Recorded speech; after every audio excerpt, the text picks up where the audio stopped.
Welcome to the 3 Count Commentaries. This is your host, MagMongoSlade. Today we're going to be talking about Smackdown from July the 28th, 2023, where a lot took place, and yet nothing took place at the same time. We're also going to talk about LA Knight and politics, backstage politics. Is that what we're gonna get into here? And it does that dictate how he manages to fall in a battle royal on SummerSlam? Battle Royal, another sponsored match. Okay, we'll talk about it. All right, let's get through this Roman and Jey Uso stuff, because this was the best part of the show, as usual. This part was the best part of the show. The last part, I don't know. But we opened the show with Jey Uso.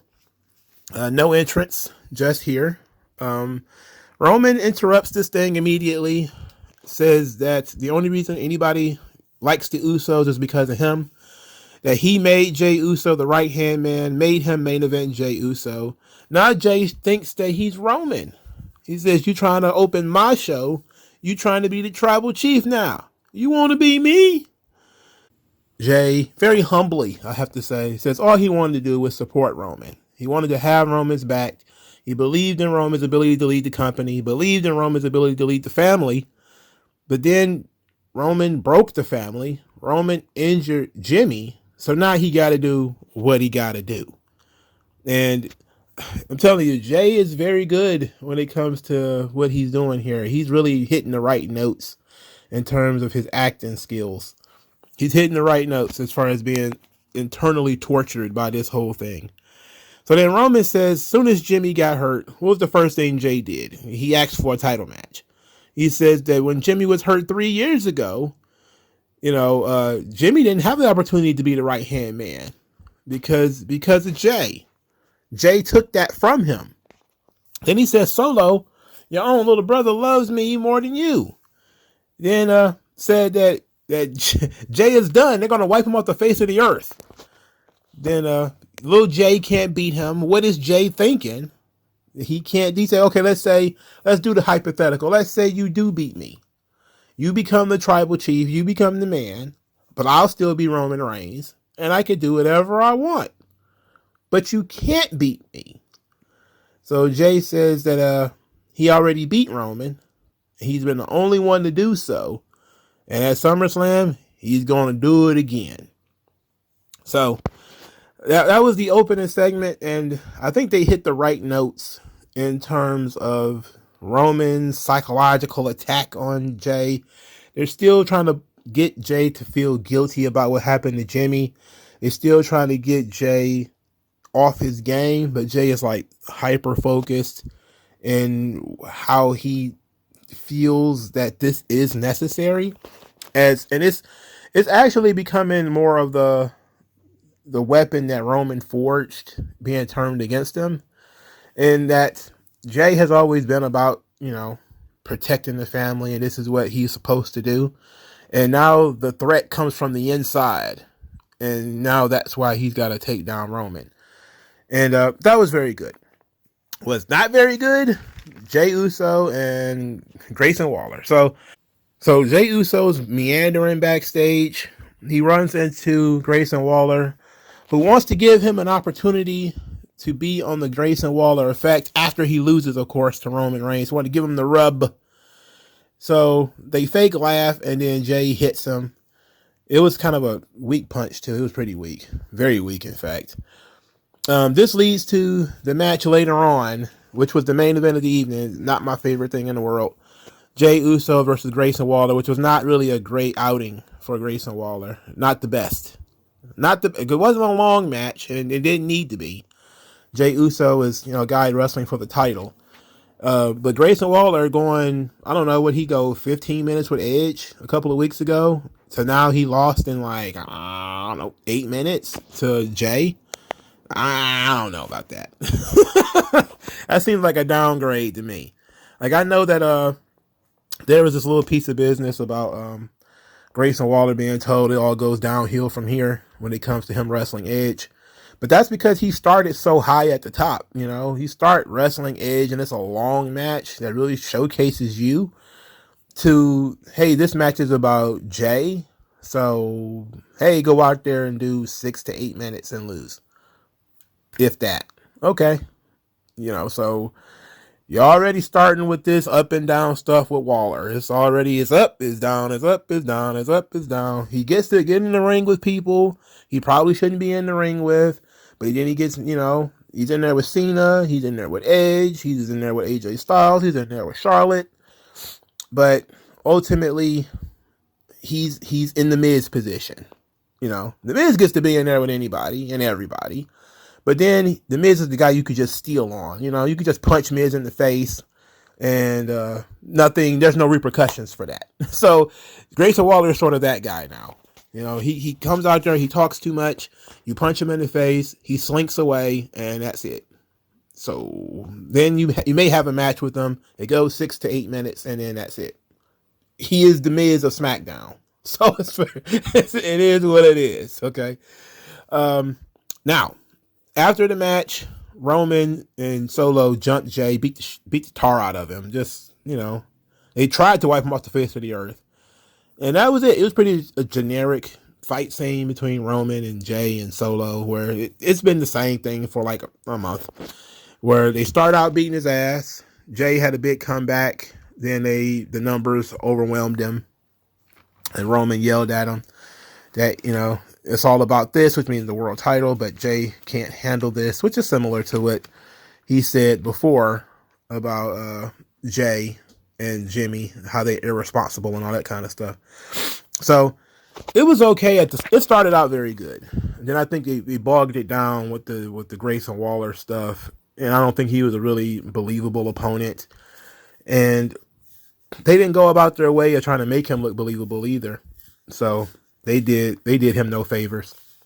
But Jay got a quick win that didn't bother him, didn't hurt him at all, before getting stomped by Roman, which is what you would expect. All right, fine. It was fine, I guess. But nothing special, nothing spectacular took place even in the Bloodline storyline. What was substantially less spectacular than the Bloodline storyline was this absolutely dreadful finish to the number one contender for the U.S. title match, Rey Mysterio versus Santos Escobar. Santos Escobar wins the match via referee stoppage. Oh, so Santos Escobar must have done something. He must have dropped Rey Mysterio on his head from the top rope or something like that. Nope, it was a suicide dive. Something that we've seen everybody do in every match, and Rey couldn't continue from a suicide dive. Bro, come on, man. There's a lot of discussion about whether this is a legit injury or part of the story. If it's part, let's say it's legit. If it's legit, okay, there's nothing you could do about it. Stuff happens. If it's part of the angle as a way of, well, we didn't want Santos Escobar to pin Rey because he wanted to maintain the respect between them, then this was quite frankly stupid.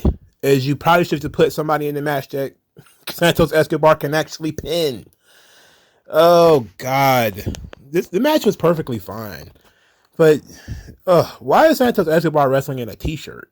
Why is that happening? Why is he a human billboard for the LWO? Look, I get it. If you want to put chubby guys in a t-shirt like, Kevin Owens, or absolute lazy bums like Tetsuya Naito wrestle in a t-shirt, fine. But Santos Escobar is like 38 and is in the shape of his life. There's no way he should be wrestling in a t-shirt. Not if you want him to get over. Why is he wrestling in a t-shirt? He's already got LWO on his tights. Like, that's enough. What next? He's going to have to wear an LWO headband? He'll have an LWO eye patch? He's going to have an LWO, like, the letters and stuff on his taped fist? Like, what's going on here? We get it. We get it. But this was a stupid finish. Unless it was legit and there was no way around it, this was dumb. But hey, but now, this thing gets even dumber, because you would think the United States title would be defended at SummerSlam. We went through all this trouble these last 3 weeks of trying to build to the United States title match, that it would crescendo at SummerSlam. Nope, you would be wrong. It's after SummerSlam. So the United States title will not be on the show. Instead, it's going to be the week after the show. Not even the week of the show, the week after the show. So after the biggest audience that's going to be of the summer, to watch Roman and Jay wrestle each other at SummerSlam, not at that point, but after that, where virtually nobody will see it and nobody will care. What? You mean to tell me they care about Austin Theory?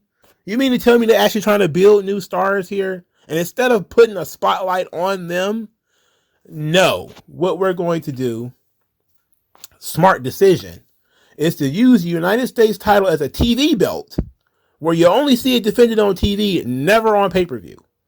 Because if you're trying to get Austin Theory on the show, oh no, forget it. Forget it. You would think that the guy who wrestled John Cena would actually who wrestled at WrestleMania against John Cena will actually make SummerSlam. No, not at all. In the same title run. The same title, not like he lost it for several weeks and then won it back. It's the same run he beat John Cena in. And he can't make SummerSlam, a show that apparently is going to have a sponsored battle royal on it. This is ridiculous. This is ridiculous. Look, I think for too long, we have been looking at the Bloodline story and saying, oh, WWE is hot as ever. Look at the Bloodline. And not paying attention to everything else. Because as we get into other things on this show, we're going to see how bad this show actually is. So after we completely botched this United States title thing, now it's time to put a stick of dynamite in the women's tag team division. So Bianca Belair is ready for anything or whatever. She gets interrupted by Chelsea Green and Sonya Deville. Chelsea Green and Sonya Deville, they're making fun of Charlotte and Bianca and how the spotlight is always on them while they're the champions. They've been champions 11 days and haven't had any type of celebration. They mock Charlotte, who then appears from the ether, because they always do. She wants a tag team match with her and Bianca versus Chelsea and Sonya. Bianca actually says no. Child, girl, girl, And so Charlotte is like, well, never mind. I'm going to do it anyway. And so she apparently goes off to make this match. And so they have the tag team match of Charlotte and Bianca versus Chelsea Green and Sonya Deville, who are the women's tag team champions, by the way. Freshly minted tag team champions. And they lose. And they lose. And they lose to a team who argued the entire match. Not two people who were, working together, even temporarily, but they argued the entire match, and they still managed to win. Oh boy. So Chelsea Green, if you was too excited, you got too excited about Chelsea Green's push, because we couldn't think of anything else to do. We don't have two other women we could have put in this position. It had to be Chelsea Green and Sonya Deville. We couldn't think of two other women. We couldn't pull two other women out of a hat or from NXT or something in order to do this. It had to be Chelsea Green and Sonya Deville, who also are not going to be on SummerSlam, apparently. And shouldn't be at this point. This is a mess. This is a mess. And so how does it further the Charlotte-Bianca angle? It doesn't. It doesn't. It doesn't further the women's titles picture at all. Why are they even trying to be friends? Why? Their opponent. This is the thing I hate about triple threat matches. They always turn into shit like this. You can't build an organic heat between these two because there's always a third party, who apparently had nothing to do with any of this. I figure maybe they'll do something smart and they'll have Asuka come out there and cost them the match or something, which still wouldn't have been ideal because you still don't put the women's tag team champions in this position. But that would have been favorable to them losing. But it is what it is. In a thrown together match on SmackDown. Oh boy. So then Hit Row comes out there, which not my favorite. I don't really like Hit Row.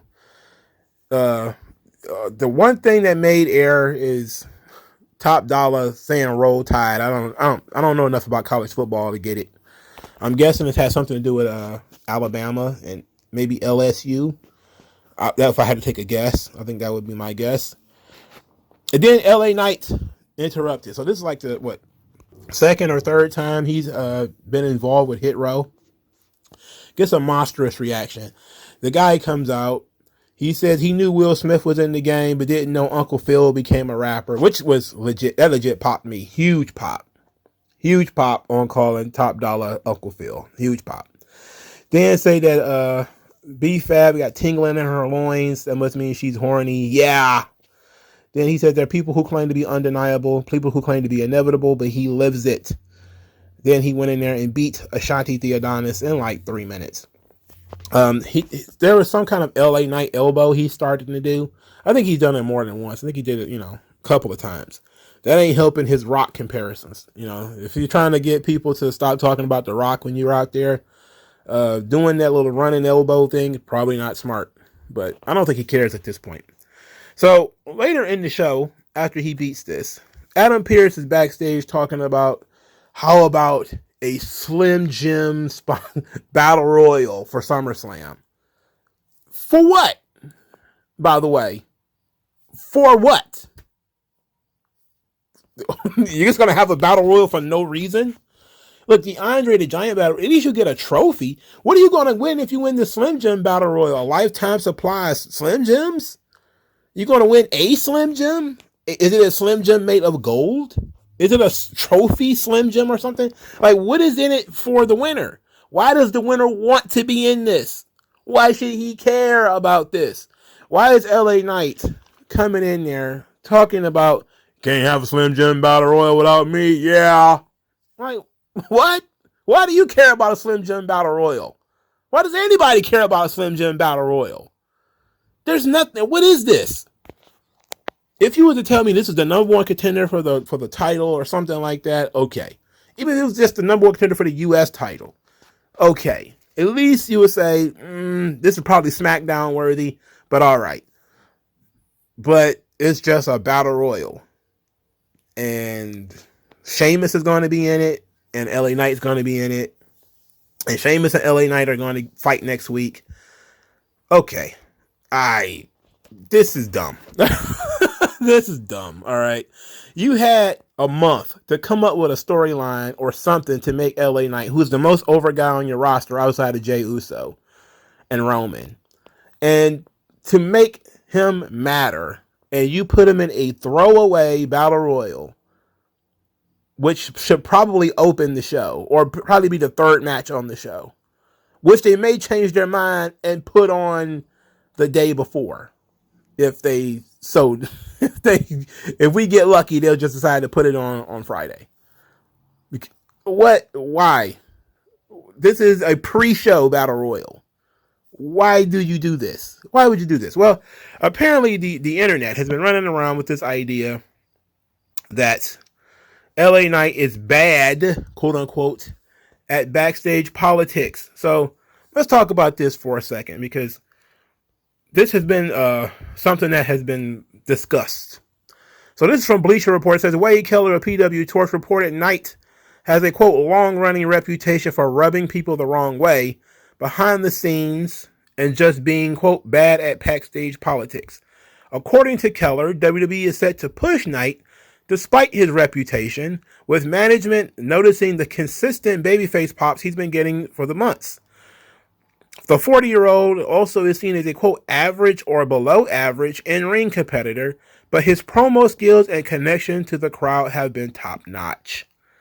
So the average to below average in-ring skills of a 40-year-old. You made sure to get all the negativity in there. How much more negativity could you stuff in one paragraph? He's above average. He's about average. But he's got a top-notch mic skills at least. I'm like, oh, okay, sure. Is this true? I don't know if it's true or not. I don't know. But LA Knight did discuss previously that he might have been on the hook to get fired. Now, we talked about this prior to Money in the Bank, if I remember correctly. LA Knight was on Chris Van Vliet.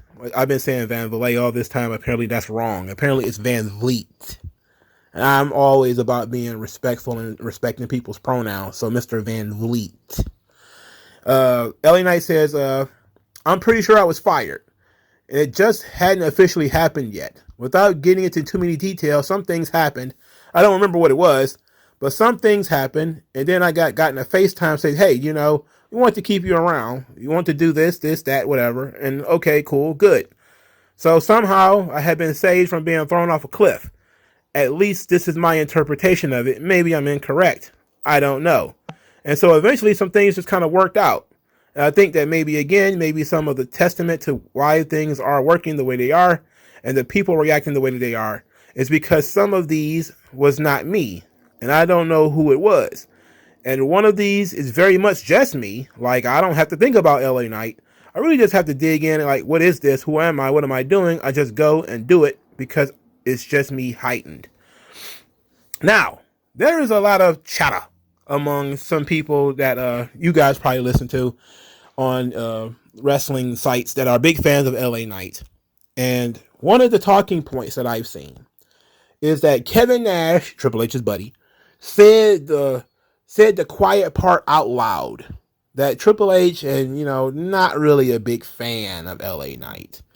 That, they just look at him and see that he's a ripoff of The Rock and that he's not very good, he's not great or anything like that. And therefore they will begrudgingly push him. And that this has become a dirt sheet talking point. But we already know that the dirt sheets, whenever somebody gets super over and isn't immediately made the world champion, the dirt sheets start coming out with all their stories about, how Vince McMahon sees this person, which is another part of this thing, that Vince McMahon has become high on LA Knight and all this stuff. Oh, Vince McMahon's becoming a fan, so obviously things are about to change. Not if Slim Jim's Battle Royal got anything to do with it. But that's become like a running gag. They did it before with Sami Zayn earlier this year. Vince McMahon doesn't see Sami Zayn as a top guy. Various officials of WWE never saw Sami Zayn as a top guy. That's why he didn't win the title and all this kind of stuff. And the dirt sheets always trying to draw lines and connect dots and different things like this. And all of it's gossip. And it's all basically something that if you actually watch the show, you might actually be able to pull that out of it yourself. Like, we could pull out that Sami Zayn probably should not main event WrestleMania against, Cody Rhodes. Like, we probably could have figured that out ourselves. We didn't need to pay Wade Keller or Dave Meltzer for that. So now we get this kind of stuff. And he's bad at backstage politics and he rubs people the wrong way. Well, here's the thing. He has a reputation for this. Remember, this guy got fired from TNA. He managed to get fired from Impact because he had a bit of an ego, even though I say it was perfectly fine. He refused to fight Tessa Blanchard. They wanted him to wrestle Tessa Blanchard at the time when they were trying to build Tessa Blanchard as a single star. This was before they made her world champion. I think it was maybe a year or two before she became world champion. And he was Eli Drake at the time. And he was refusing to work with her. And so they fired him. Now, there was a little bit of backstory to it. According to LA Knight, he was actually leaving anyway. And there was another guy that Tessa Blanchard was supposed to work with. But that guy turned Impact down and said he didn't want to work with Tessa. So they just immediately booked her with Eli Drake. And he was like, wait a minute, I wasn't consulted about this. And now I don't want to do it either, So since he was leaving anyway, they fired him. Apparently, they fired him early or whatever. So there's some schism, but guys always say that. I was leaving anyway. I don't know why they fired me, but whatever. He also said it wasn't believable to him, and he didn't want to have it. Even though he respects Tessa Blanchard, he just didn't want to do it. So there is sort of that element there that perhaps he was pitched with something, or maybe even during the Bray Wyatt storyline, he may have said something or whatever that he didn't like it, or wasn't comfortable with it, or whatever the case may be. And now he's floating like a wraith. Yeah, dummy. Yeah, let me talk to ya. And while people are responding, none of this stuff has any attachment to anything that could, further boost his character. He's basically being used as an anomaly on the show, that he comes out, he might fight baby faces, he might fight heels. This week it was heels, last week it was baby faces. This week is heels, because we're not sure whether he's a baby face or a heel anymore. Next week is a baby face, because Sheamus is a baby face. So we're not sure whether he's a baby face or a heel, which is already a problem. He just comes out, basically says the same stuff. He wrestles his match. The crowd goes crazy. And then he disappears. And then we try to find something else for him to do the next week. And none of this has any grounding in reality. None of this has any further forward momentum. And now he's going to be in Slim Jim's illustrious battle royal. Well, I bet he's super excited about this. He's excited about it as I am. Because if you had to have a match on the show that was sponsored by somebody, I mean, come on. We was probably better off doing the segment that I think some people had pitched, which was the Eli Drake and Grayson Waller segment. Because at the very least, you could have these two talkative characters go back and forth, bounce ideas and stuff off each other, play off each other, and it at least could have been entertaining for the crowd. Because Grayson Waller, even though, he's The Miz, The Miz is good at bouncing off of people. If you really just let him do his thing, he can make a segment work. And I think Grayson Waller probably has, even though he's had like anchors tied around his ankles since he started, if you really let Grayson Waller do his thing, I think he could have gotten an entertaining segment out of LA Knight. Now, I'm not saying even do it at SummerSlam. You could have did it the day before. You could do it on SmackDown. But to me, that would have been a better usage than winning a useless battle royal for nothing. Unless you're going to carry around a golden Slim Jim, this doesn't mean a goddamn thing to anybody. This doesn't mean anything to anybody. Why do we want this? Why do we care about this? Newsflash, we don't. Moving on swiftly. Lashley and the Street Profits, they're backstage. They're sipping the finest of wines, or champagne, depending on what kind of taste our Almighty has. He says that Trick and Mello spoke very highly of the Street Profits, and that they should be treated like stars because they are stars, and they should dress like stars. And both Lashley and Montez Ford look at Angelo Dawkins, who is wearing sweats. So Dawkins is admiring the champagne. Like, yeah, fam, I like the champagne. Then, he notices that they're looking at him. He's like, what, y'all not feeling the sweats? And so Lashley is like, sweats, not really my style. But, they bring in this suit rack. Like a whole rack of suits. Because apparently Angelo Dawkins don't know how to dress. Apparently he's me. He's literally me. Out of all these people who are like, Ken is literally me. No, Angelo Dawkins is literally me. He wears sweats everywhere, apparently. He wears sweats to work. And Lashley's like, nah, you're a bum. Put some real slacks on. Put some real pants on, man. Get a suit jacket. So he's changing the Street Profits look. All right, we're building something here. I don't want to get too excited. Because last time I got super excited, they decided to just erase everything that was, that we were building with the Hurt Business. Now, I don't know what they're doing here. It's clearly not going to be the Hurt Business. It's going to be something else. Lashley Enterprises or something, where he's going to take the Street Profits under his wing. I hope. I like that idea, by the way. I don't care what you do with these three guys. It looks like it's going to elevate Montez Ford. That's what it looks like. It looks like, to me, it might end up being a Lashley and Montez Ford thing with Angelo Dawkins just kind of being there. Like he's going to be a part of the group, but he's going to be the odd man out. Where, they're going to be men of finer tastes and all this kind of stuff. And then Angelo Dawkins is going to be like the hood dude who like wears sweats everywhere. And, drinks those little carton juices out of the store and stuff like that while he drinking fine wine and shit, That would be a good way of, characterizing the Street Profits. That would be nice. But I don't care what you do with these guys. Even if, Angelo Dawkins just comes right on in and, he starts wearing suits and they're wearing suits and everything. And, maybe it's the suits, but he started wearing like weird shoes. And then Lashley has to fix his shoes. And then it's his lineup next. Like, yeah, you got to tighten up your beard. It's kind of scraggy. Tighten up your haircut a little bit. Like they're trying to forcefully change him. And, like there's different things you can do to make this thing more interesting and to characterize the Street Profits individually that I'm really into. So, I don't know. I'm just kind of throwing ideas out there, but I like this. I don't care what you do with them. I like the Street Profits. I like Lashley. This is going to work out fine. All right. So Bayley and Io. Io wants to know why Bayley left her last week. Bayley had a bunch of excuses. Some of them I don't even remember. It was like she left the pot on. She had to cut some potatoes. I don't know. Then she says that she had to get out of there because of Shotzi. Shotzi was messing with their stuff. And she's lucky that she left because Shotzi managed to get to her stuff. But she didn't get to Io. So she did Io a favor. Then inside of Bayley's bag was a collage that says, "Bayley, see you soon."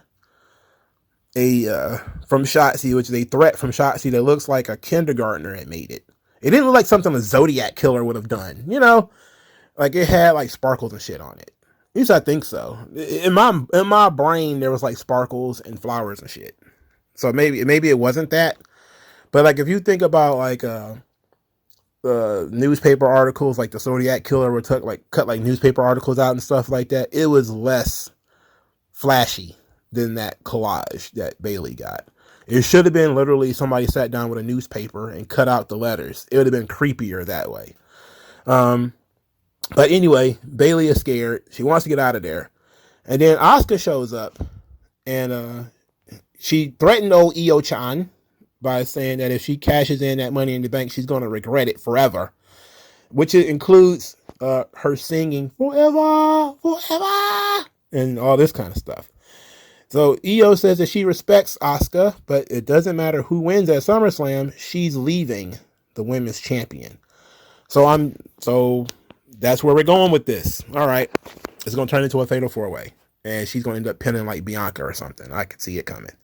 I see it coming. If you had a gun to my head and said, does Carl Anderson still work in WWE?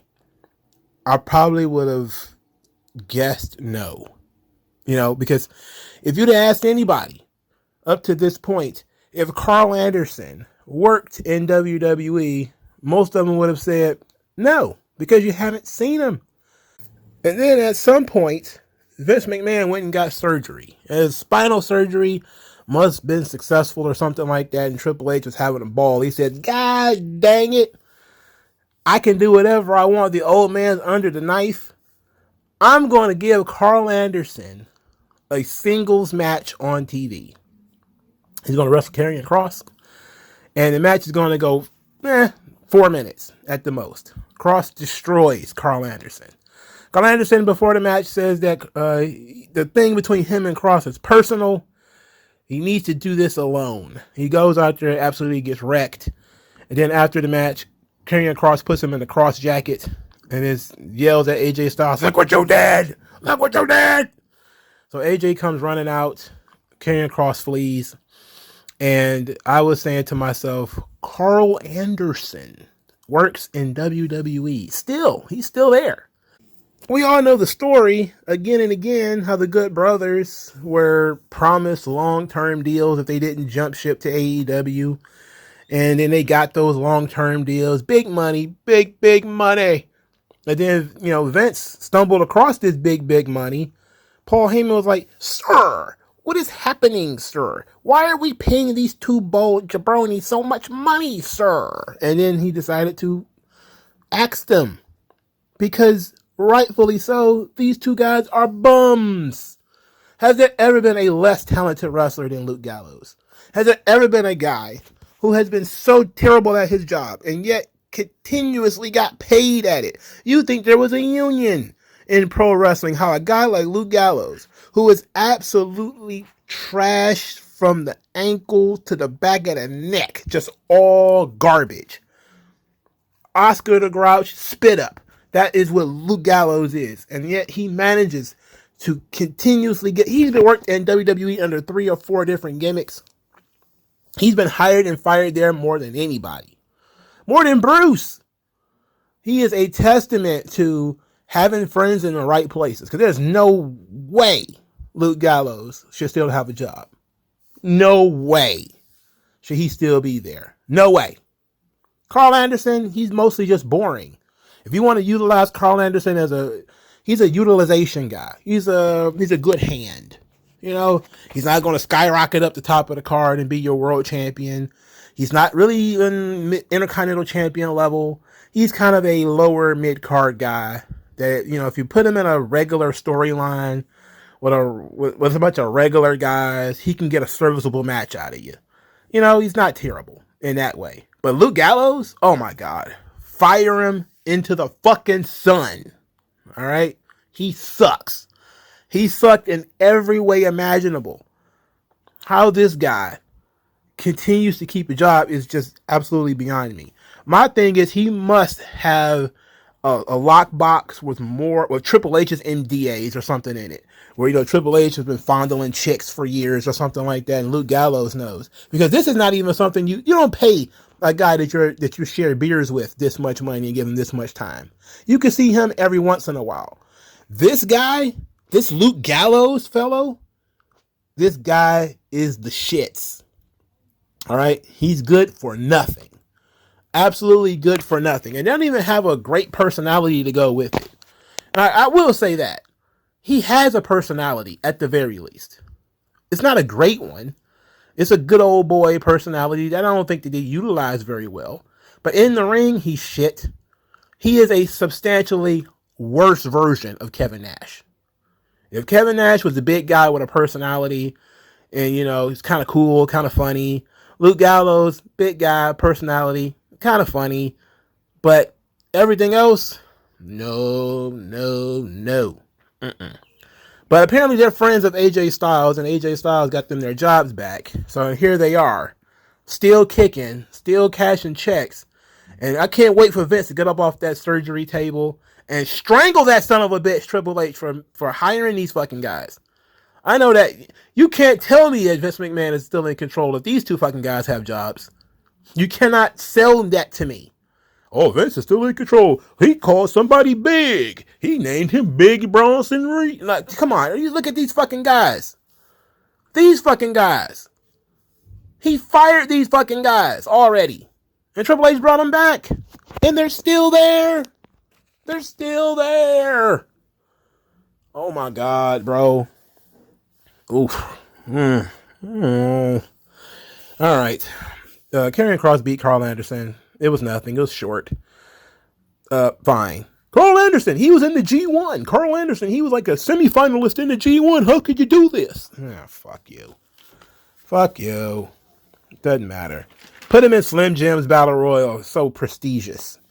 Give him another paycheck he doesn't deserve. That's SmackDown. This show was dreadful. All right? I don't even understand. From the booking perspective, this show sucked. From a storyline perspective, it was kind of weak. It was not good. Not a good SmackDown. I don't think they really furthered anything other than the Bloodline story anyway. I guess a U.S. title picture, but it's not really a story because it's a series of matches. It's not a story. It's literally a series of matches to which you might become the United States champion at the end. Okay, fine. Whatever. But no other story was really even furthered. The women's title picture, that's not a story. You know, they're tag team partners instead of, you know, feuding against each other, which is supposed to be the point of this thing. Asuka wasn't even involved with it. Io and Bayley, they lightly touched on that. Shotzi, I have seen pictures of Shotzi with the short haircut. I don't know how I feel about that, but it's at least for a good reason.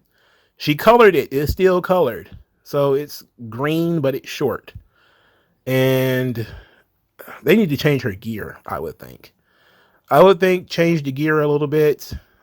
It's going to be very weird. It's going to be very weird when she finally comes on TV with that short hair. But it's going to be striking, at least. It's going to look different. I know she's been working house shows with it already, but they lightly touched on that story. It could have built it up a little bit more. The women's tag team titles in the mud, as usual. LA Knight, directionless. He's about to be a Slim Jim champion. They're about to make a Slim Jim title for him, I guess. And so, this is the title for guys who are over, but we don't like them, really. Whatever. Io, her being the champion seems to be inevitable. I look forward to that. I don't hate Io Sky as much as a lot of other people do. A lot of the smarks, anti-smarks, I guess you could say, they're not a big fan of Io because she's a wrestler and she's not really a big personality. But I like Io, I like wrestling. So, I think she's pretty good. I think she's different. And that's really something that this company definitely needs is sometimes you just got to have different. And Asuka's been there for a while. Bianca was champion for a long time. Everybody's tired of Charlotte.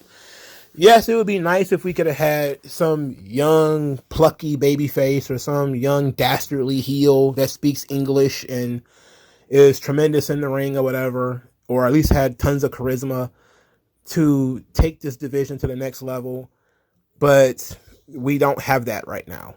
All right, we're not in that position right now. So what we got is Io, and she is one of the best. She's no Lacey Evans in terms of being able to generate interest, but I think that maybe if she was a babyface, she might be more over. Her moveset is very babyfacey because it's very high flying and very crowd friendly. But right now she's being forced to work heel. So I think that if she were to turn babyface, things would change. And I think the presentation would definitely help. But I'm not upset about that. Everybody can't be Rhea Ripley, okay? So, but other than that, there's literally nothing else going on this show. Lashley and Street Profits, this thing is on low. Like, okay, they're cooking, but they're cooking on low. All right. The grease ain't even hot on this thing yet, and it's been going on for 3 weeks. Adam Pearce, Slim Jim's Battle Royal. That's all I can tell you. I'm very frustrated about the Slim Jim Battle Royal thing. It's so stupid. Everybody keeps talking about whether Bray Wyatt's going to come back or not. Oh, they should fire Bray Wyatt. Because the guy got injured, we should fire him? Damn, these guys are tough. The weird thing is Bray Wyatt's actually a draw, in terms of merchandise and t-shirts and gimmicks. Bray Wyatt, of the people that are, bums on the program, he's at least somebody who can draw money. He at least sells merchandise. At least people are interested in what he's doing. They don't care about his matches at all. But who the fuck cares about matches, really? Most people can't wrestle for shit. But I don't know. I'm not in fire Bray Wyatt camp. I know that there's been a lot of problems with the guy, injuries and mental health stuff. But I saw like Disco and Conan. Like when they agree on something, I definitely raise my eyebrow. And so when a lot of the internet is talking about Bray Wyatt's big return at SummerSlam, that perhaps he's going to come back, and because there's been a return at SummerSlam every year, and this year it could be Bray Wyatt. I was like, I don't know, what are you going to do with him? It's not even about whether he comes back or not. That's irrelevant. What's relevant is what do you do with him if he comes back, and it has to come back in a way that can make money.